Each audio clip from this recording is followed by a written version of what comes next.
because it's the time.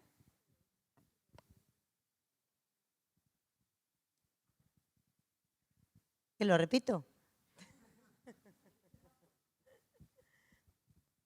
Okay, adapt or die. That's the question. Adapt. Always adapt. Thank you for joining us here. I am Natalia Ros, editor of MeetIN magazine, a publication, well, the publication reference in Spain for business travel and MICE. I'm also co-founder of Forum Business Travel, a platform, face-to-face training platform for travel managers. Well, we are going to discuss here what's the plan. What's the plan with suppliers and what's the plan with corporate travel? Our companies in this pandemic period has adapted very, very well. Now we do everything, even as we say in Spanish, el pino puente. I'm going to introduce the true protagonist of this panel, Francisca Mérida, Senior Director of Corporate Travel Sales Travels in Meliá Hotels International. Good morning, Francisca. Good morning, Natalia. Thank you for having me here. Thank you. Asunción Pérez, Spain Sales Director in Air France-KLM. Good morning. Good morning, Natalia. Pleasure to be here. I think my mic is not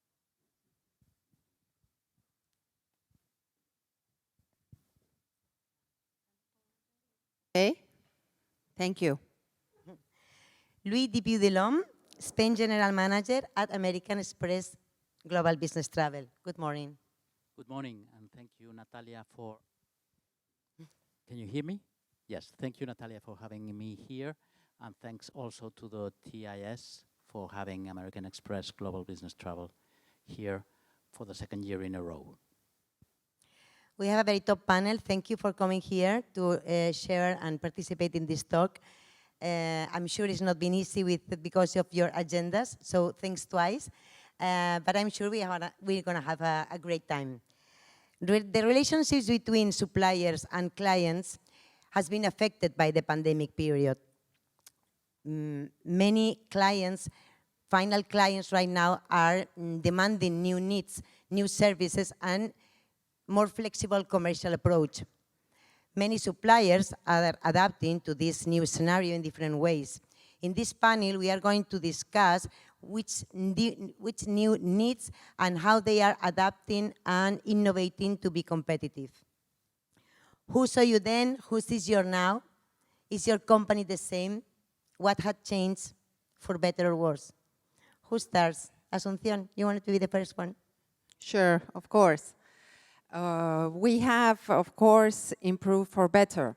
It has been very difficult, a roller coaster to face this crisis, yet the teams have shown high flexibility. The leadership has become more human, closer to the teams, understanding not only what our customers are needing during these difficult moments, but also our teams that are frontline with our customers, how to support them to deal with this difficult situation. In Air France and KLM, we are serving more than 200 destinations worldwide. So during the pandemic, we have been offering 90% of our destinations, of course, with reduced capacity. Nevertheless, operating in this difficult context has given us the experience in order to meet our customers' demand that are looking now to return back to international business travel. So we are ready to host our customers and receive them on board whenever they are ready to fly. And of course, being stronger in terms of our sustainability commitments, which is now core in our strategy and in our partner strategy. Francisca, what about you? Well, I would like to say that we have worked in two different lines. On one hand, we have accelerated some processes that were already in place before the pandemic. For instance, in terms of organization, prior to the pandemic, we were already working on a flatter organization, closer to the business units, and putting the customer in the center of it. So we have continued with that change, and this has really represented a cultural transformation for the company. So this is a very important change for us. On the other hand, we haven't stopped investing in those strategic areas that we consider priorities. Like, for instance, our direct channel, Meliá.com. Next year, we will be launching the new Meliá.com, and later we'll launch Meliá Pro, addressed to the professional travelers. We have updated and integrated the PMS, which is the heart of the hotels, and we have used one unique PMS for all the hotels that allows us to retrieve the information on a much better manner, to be able to access data in a much deeper way, and use that knowledge to make decisions in a much faster way. So yes, we are better and we are wiser, I think. But also, there are developments that have taken place due to the pandemic. We were lucky that when the pandemic started, most of our hotels were pretty much in good shape. They had been renovated within the previous 5 years. But what we realized, and I think we all saw this, how when travel started, it was the premium travelers who traveled first. In destinations like in Santipetri, I'm talking about the leisure side of things, which is what took place first. But in destinations like Santipetri or Marbella, we have seen that it was very difficult to book a room because people were ready to travel.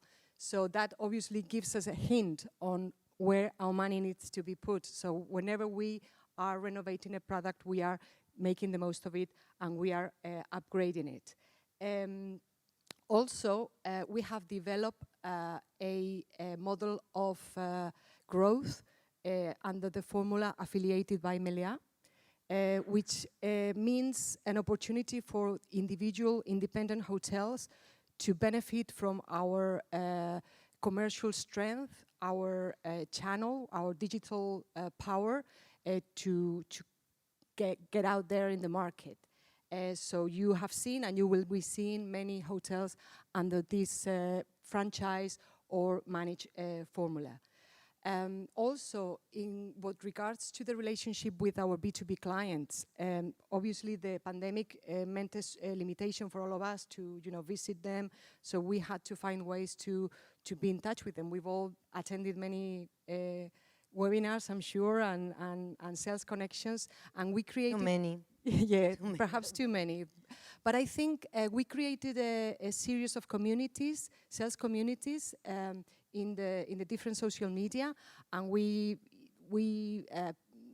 launched several travel labs, and we connected remote hotels with people on the other part of the world. And I think, I'm not saying that we are unique because we did this. I know many people did that, but I think that has humanized our relationship with our customers, our B2B customers, or our partners, I should say, and it has put us at the same level. So I think we have become better out of it as well. Thank you, Francisca. Luis? So yes, I think that many things have changed. Other things have not changed. And there are some things that were already trends before the pandemic that have since then grown very, very fast. I'm going to talk about two. I'm going to mention two. One is working from home. It was already there. We had 15% of our people working from home before the pandemic. I think that after the pandemic, it will go over 50% of the people working from home. And the other trend is sustainability. It was maybe a trending topic before. Now it's a must. It's top of the list in terms of priorities for, I would say, all of our clients. And I think we're going to talk more about sustainability in this panel, so I'll stop there. There are also things that are absolutely new in our business and in the way we work. One is Zoom and all of the technology behind not only webinars, but video meetings. That was not there before. We used to have conference calls, but not Zooms. And the hybrid events is also something that didn't exist before, and now is here and is here to stay in some degree. Now zooming into our company, we have had some adverse trends. One is a heavy drop in productivity. This is motivated by a drop in online penetration of 10 percentage points. Also, the ratio call to trip or call to transaction has deteriorated.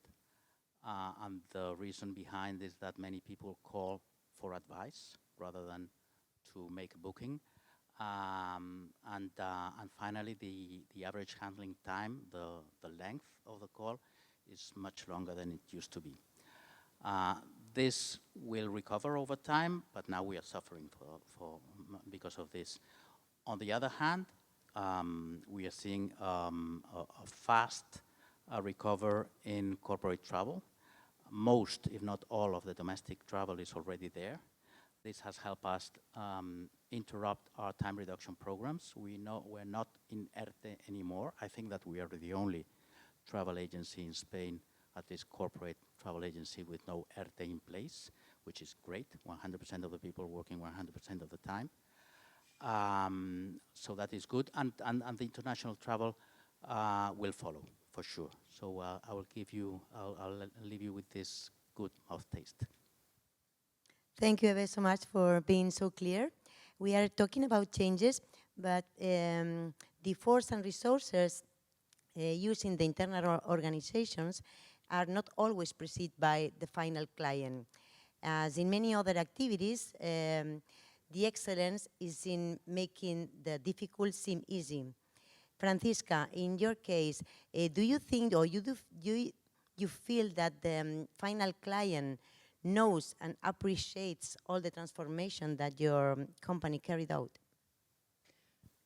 Well, as I mentioned before, all the digital improvements and advancements that we have and are implementing will certainly have an impact on the service. But I think in the current state of mind of the client, there are things that matter more than others. So things like our health and safety program, Stay Safe with Meliá, which obviously ensures that all the hygienic and safety protocols are followed, will be appreciated for the clients, or will be appreciated by the clients. It is already appreciated by the clients, and will be here to stay most likely. Also, the ability to check in an online manner, this is here to stay as well. This is now very much appreciated because of the same reason. We have also developed applications that allows us to manage all clients' requests completely touchless and in a very efficient manner. So all of this advancement will be noticed and will stay. And in the B2B area, we have also developed our Meliá Pro program. I was saying before we would be launching the new web soon, but also from a business intelligence point of view, we are now able to make a better segmentation and to be able to personalize the messages that we send to the different stakeholders, whether they are MICE related or business travel related. Asunción, how the needs have changed, and what is going to be prioritized for the travel corporate trips? In terms of aviation, I have to say that the operational excellence has been a key factor for our business travelers to initiate their safe travels. Safety after 9/11 has implemented new criteria in the airport experience and in the travel experience, and we believe after COVID-19 there will be new health standards that are here to stay. Our customers are demanding not only safety and security, but also to keep the health standards implemented during COVID-19. And we see that external global companies such as Skytrax or Apex awarding our airline group, Air France-KLM, with the highest standards. So we are very proud of our efforts, and our customers are appreciating it. During the COVID crisis, we measured the NPS score, the Net Promoter Score is the customer satisfaction score, and it has increased noticeably above 50 points during COVID crisis, because the customer knew the difficulties we had to operate during this crisis. The government regulations constantly changing has also been key for us to implement new digital tools in order that the customers are able to identify the new regulations in place. Where can I fly? What do I need? In terms of nationalities, but also where am I currently residing and traveling. So it's important that the customer is able to plan his trip accordingly. And also it's important to prepare the travel experience, the airport experience, with the digital apps that we have introduced in the last months, in order that the customer can upload their travel documents for a seamless experience at the airport. And it's key because our customers want to have a flawless experience at the airport, and with all the travel requirements, it's important that they feel at ease and feel that we are taking care with all the information that we can provide to them at any moment in time before their departure. And in terms of customer service, it's very important. Before Irene and Ricardo were mentioning the flexibility, so the full flexibility we are offering for our corporate travelers to plan their trips and be able to change at any moment in time. We have 100% flexibility. There is no proof requirement to be shared with the airline. So through your TMC, you can change and rebook your tickets at any moment in time with the Air France-KLM Delta Group. So we are very proud of extending this flexibility through June 2022. So our business travel customers, when they purchase their business travel, they are feeling comfortable in order to change their travel requirements at any moment. Thanks, Asunción. The widespread of use of video conference is consolidating a culture in which non-essential travel is in question. Luis, in which cases is necessary or is dispensable to travel and in which not? We understand that travel management companies are losing transaction because of the reduction of trips. How are you going to solve this situation to recover the incomes? Okay, so we will solve it through growth. But yes, I agree with you. Non-essential travel is questioned, but most of corporate travel is essential. Certainly, corporate travel linked to commercial activity is essential. Long-haul corporate travel is essential because of the time zones and the language. So I think that most of the corporate travel will remain. It is true, though, that some will be lost and will be lost forever. Our own estimates show that by 2023, we will recover 85% of pre-pandemic volumes, so of 2019 volumes, and 100% by 2024. This matches with McKinsey's estimates that show the same. For leisure, it will be faster. So McKinsey's study shows that already in 2023, 100% of leisure travel will be back. So how can we recover 100% of corporate travel by 2024 if some of this non-essential travel webinar replace travel, Zoom replace travel, will drop forever.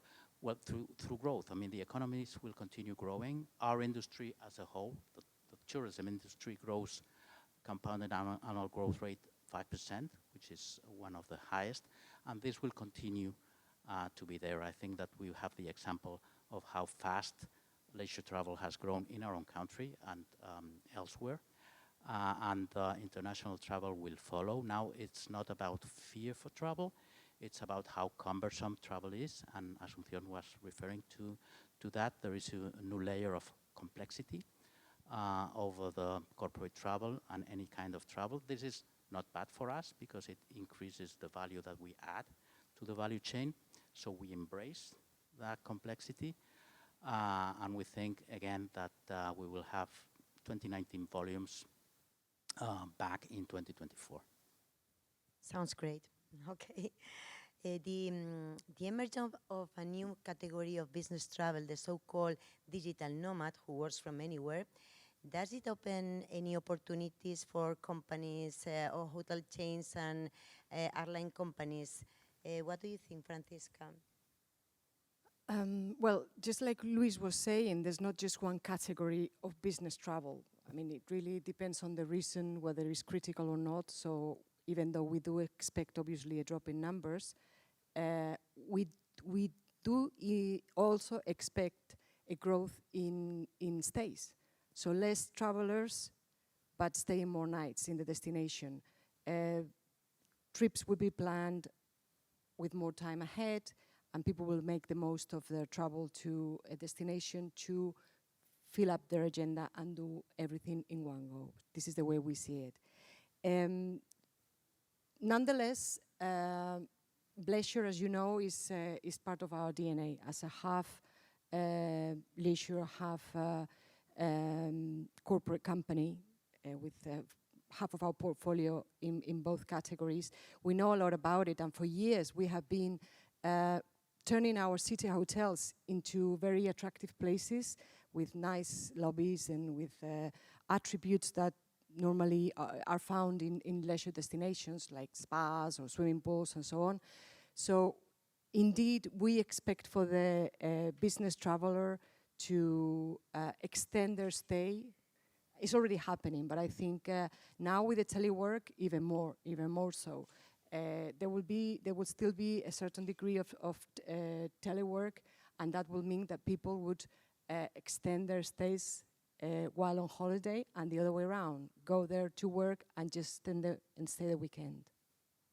And Asunción, do you think that this new or this category could compensate the possible drop of the traditional trips?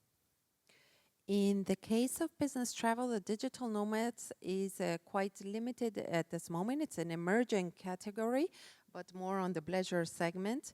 But pure business travel, we see the need for face-to-face meetings to recover the business relationship with customers. We have seen that once that the borders have reopened in Canada in September, the increase in travel demand in business segment has grown considerably.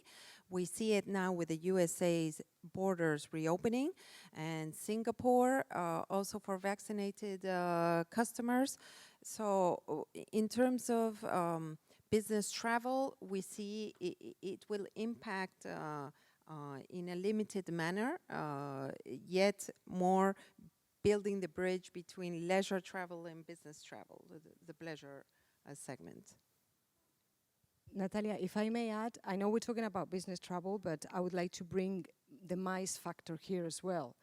I think even if the previous panel mentioned about non-large movements taking place, that's a reality, but I think there is a need for companies to gather their teams to start off the new year, to start off with a new budget. So we are seeing a growth on requests for next year and years to come.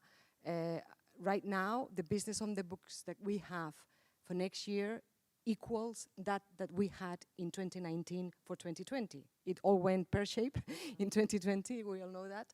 So I think that's a very clear sign that people are ready to gather again. Sevilla particularly, we're in Sevilla today.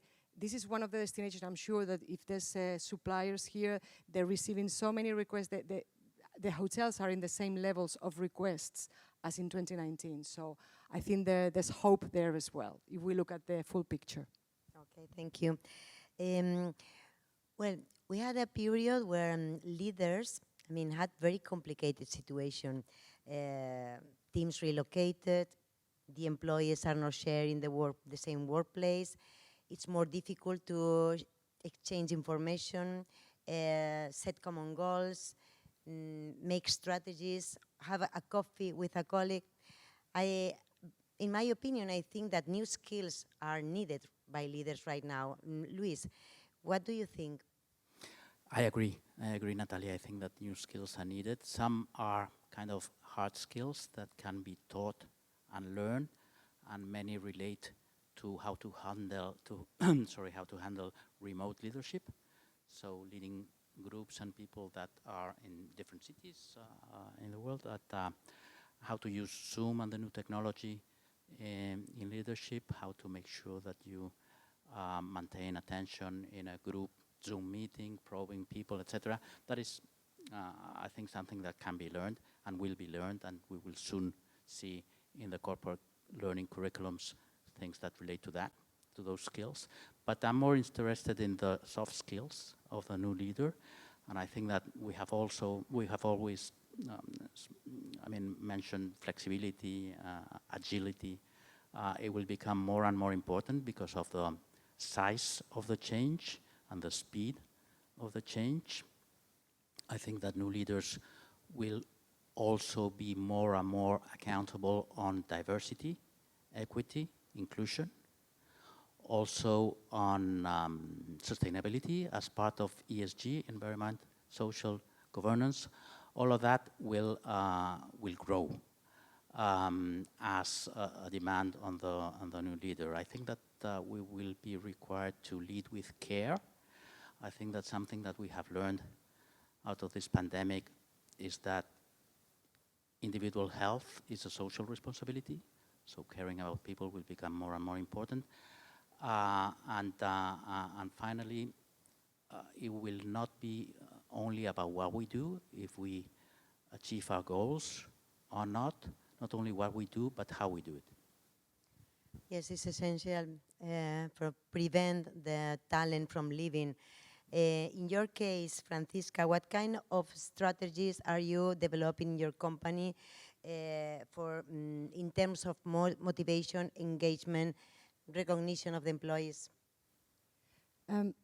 Well, as you know, we are a global company which has their headquarters in Spain, in Madrid and in Palma. So I think and most of our top management is either in Madrid or in Palma. So I think we are used to lead in the distance, remotely. But I think it's more important to think of the state of mind of all the employees, what we've been through, not only, top management included. That is a very important matter. I think, our CEO, Gabriel Escarrer, is president of Exceltur.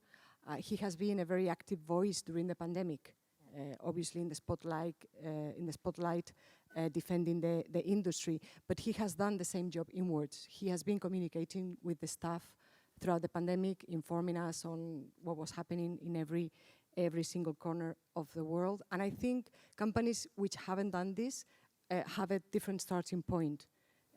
So during the furlough, of course, it was a very sad situation. We had many people on furlough, but those who needed economical support received it from the company.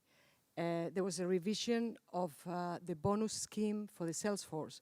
We need to implement achievable targets so that the sales force is motivated and is going out there to sell, whether it's a lot less than it used to be. We have developed our e-learning platform, Meliá. Everybody could access it. You could acquire both personal and professional skills. Some of the education was compulsory. And also we have developed a program addressed to managers called Drive, exactly to help them cope with the state of mind of their employees and their own motivation, to adapt to the current situation, the current contact, and to gain the skills needed to manage their team. But all of this is top-down. I would like to say, and if there's any hoteliers here, I'm sure they sympathize, hotels are very special and very unique places. You know, when we all had to go home, if you're in an office, you switch the lights off and close the office and that's it. But hotels do not close, ever. They're open 365 days a year, 24 hours. So for many people, for the people who worked at the hotel level, this was like a trauma, a shock to have to close the hotels. In fact, it's quite funny because there were actually hotels where we did not have doors to lock. We had to build them especially because it had never closed. So this, as I said, you can imagine the emotional impact that has had on people in the recovery. When we've opened hotels in a completely voluntary way, people have made shows of welcoming to the clients, have flash mobs in the garden, out of their own will. There were no instructions, there weren't the management instructions. So I think this is a very important lesson for us all. Certainly a lesson of encouragement and motivation.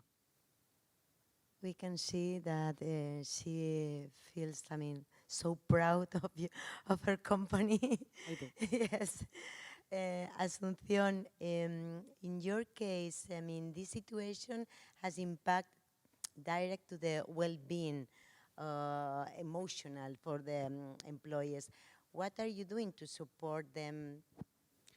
In France-KLM, well-being is at the heart of our people's strategy. I have to say that for 2 years now, we're measuring our employee promoter score, the same as we measure our customer net promoter score. We measure the satisfaction of our employees, and we follow action plans to improve based on their feedback, which is very important. So we convey team surveys so that they can provide what's working well, the tips and the tops, and how can we support their day-to-day well-being at work, because it's very important in operations at the airport, the safety and the security and hygiene maximum levels we have for our customers. We also share this concern and focus with our teams, and we are very proud to initiate mindfulness at work, so giving our teams the possibility to face difficult situations and contexts. So I'm also a key believer in managing how you deal with a situation is more than 50% of managing the different solutions that we give our teams through empowerment. Even myself, I'm doing a well-being training by Yale through Coursera's in order to help and support our teams in well-being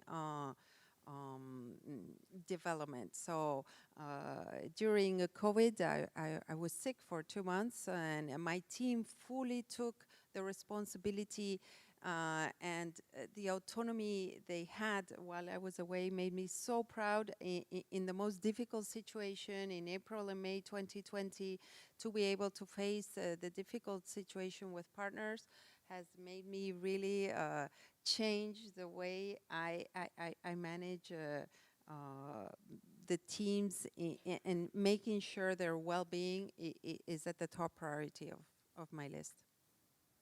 Thank you, Asunción. Sustainability is today the buzzword. There is no event or professional event in which this term does not appear. Here we are not going to be less, but leaving complacency aside and assuming that companies CSR have a lot of marketing, How do you manage to involve your clients and frequent travelers in your environmental goals? For example, Francisca and Asunción, maybe this question. And Okay. From the sustainability point of view, we offer several ways for our clients to get involved. We obviously use social media to share our progress. It's a very dynamic way to do it, and we link it to the Sustainable Development Goals calendar of the United Nations so that it makes more sense. But most importantly, we run a survey, we call it materiality analysis, once a year to our stakeholders and really ask them what are their expectations in terms of sustainability towards Meliá. And these priorities are included in the integrated annual report, and this is obviously shared to the public, so it can be read in our website. And of course, all the small steps that we take in hotels, like offering sustainability solutions in terms of mobility, or encouraging clients to make a thoughtful use of water, of lighting, of energy, inviting them to have a sustainable behavior, to have restaurants of 0 kilometer food, local food as well, cultural propositions, even encouraging them to participate in certain environmental activities that take place while they're on holidays, like we have to go and pick up, clean a beach. You can do that while on holiday in Mexico and in Brazil, or in the Caribbean in general. But we have taken one additional step, and we have launched a new program called the Planet We Love, that allows our Meliá Rewards clients to donate their points through blockchain towards environmental cases environmental projects in Brazil and in Mexico. very interesting. Asunción, what about you? In terms of aviation, I have to share that currently the CO2 contribution of aviation emissions is only at 2%, yet if there are no actions taken, it can rise up to 20% of the worldwide CO2 emissions. So it's very important to take action. We are taking several actions to improve and to achieve our sustainability goals, which will be net zero emissions in 2050, and in 2030 reduced by 50% our CO2 emissions. And we are doing it with several actions, but the two main actions would be the fleet modernization, so the introduction of more efficient aircrafts.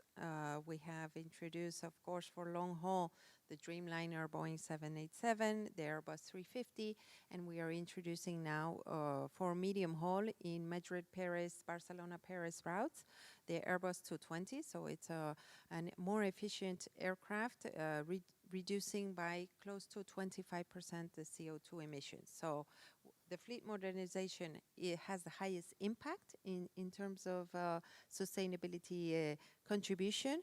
And the second would be the use of sustainable aviation fuel. And this is a midterm solution, because short term we are offering CO2 offset programs to our B2C customers, to our B2B partners. And in terms of sustainable aviation fuel, we offer corporate contribution in order to improve the demand and the cost of the sustainable aviation fuel, which is very costly compared to conventional jet fuel, yet it can be used without any change of the engines in the aircraft. So midterm is the highest impact in reduction of CO2 emissions, as sustainable aviation fuel reduces by 85% the CO2 emissions on a flight. So very important to engage our corporate customers to participate in contributing to sustainable aviation fuel. And I know the industry is highly involved in developing this biofuel for the next 10 to 15 years. Yes, also for you, Asunción, there are lots of discussions about the train versus the plane, but the electricity is not the panacea either. Do you think that it's still room for everybody? Certainly. I think that the train in France, our CEO has already committed to reducing 40% of our domestic flights into Orly. So for the point-to-point where the train is a viable option and is offering routes below 2 hours and a half, we will cancel our domestic routes, not for connectivity, but for the point-to-point into Orly Airport. And KLM is also introducing railway to international destinations, such as Brussels with the Thalys. So both airlines are fully supporting the intermodality of train plus airline, and we will see that in Spain also. It's a key priority for the domestic network. Luis, there are many tools to calculate the carbon footprint and other impacts. But what do you think is the true level to use these solutions in business travel? Well, yes, this is a rising need for sure. Our information shows that the number of corporations that have committed to adhering to the UN goals in terms of carbon emissions have doubled in the last 2 years only, doubled in 2 years. So yes, this is now top of the agenda. I am very aligned with what just Francisca and Asunción said before. This is about net carbon emissions rather than zero carbon emissions, because that will be impossible. Okay, we're doing our own part, and we are, I think, the only travel agency that can certify zero carbon emissions already in 2020. And there are some other things that we are doing for our clients. Some of them relate to measuring the carbon emissions and reporting the carbon emissions that they do for them to do the offset. Other measures taking place, our own recommendations on carbon offset companies that we can certify and recommend. We do not intermediate that, we do not earn money on that, but we have been able to, we can offer mostly SMEs, small and mid-sized companies that do not have the means to certify by themselves that these companies are the good ones. Well, we recommend 2 or 3 companies that we can guarantee that the carbon offset is performed properly. We have also, on the SAF, partnered with Shell to promote sustainable aviation fuel. We believe in that, and as Asunción was saying, it is the mid-term solution. The short-term solution is compensation, and probably the long-term solution is hydrogen.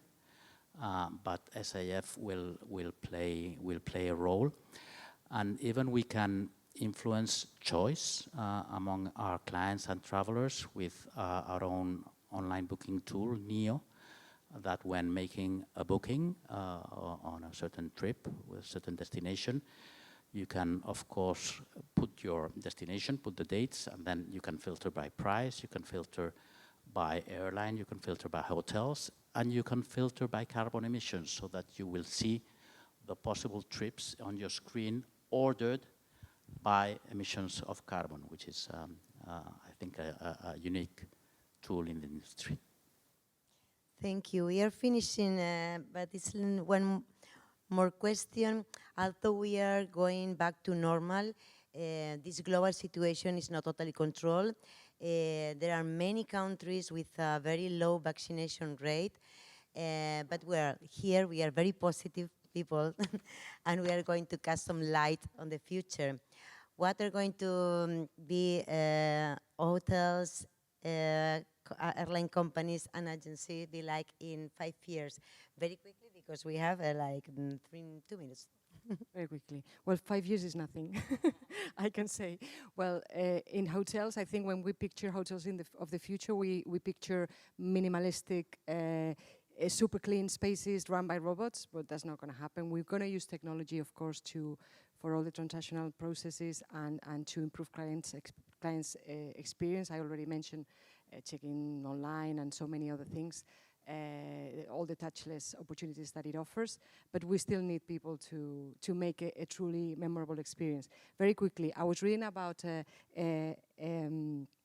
report from Deloitte 5 years ago, exactly, from 2016, about hotels. It's called Hotels of the Future, and it said hotels will integrate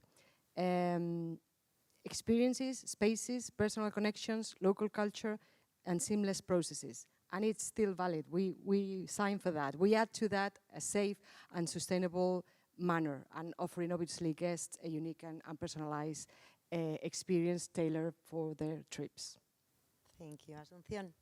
I would say airline of the future is our current experience already with seamless and touchless experience. We're entering facial recognition from curb to on board, so with the 4 touch points in terms of baggage check-in, in terms of security, in terms of boarding. In the USA, Delta Airlines, our partner, is introducing facial recognition with TSA approval in Atlanta, the major hub of Delta Airlines, and KLM, which has quite a pioneer spirit, introduced in a small pilot in the island of Aruba, which is a very Dutch environment, the same experience, and we are hoping to introduce the facial recognition experience from a curb to on board, also in Amsterdam in the near future. So hoping to see that and experience it myself. Good. So I think travel agencies will stop making bookings and reservations. Machines will do that, and we will become consultants with a high tech component to enable companies to outsource or gain advice on the increasingly complex, not only travel, but mobility category within their operation. Thank you very much. Thank you, Asunción, Francisca, and Luis, for sharing all this information. 3 examples of 3 companies that have adapted very well, doing the Pino Puente or whatever. Thank you very much. Thank you, Natalia. Thank you.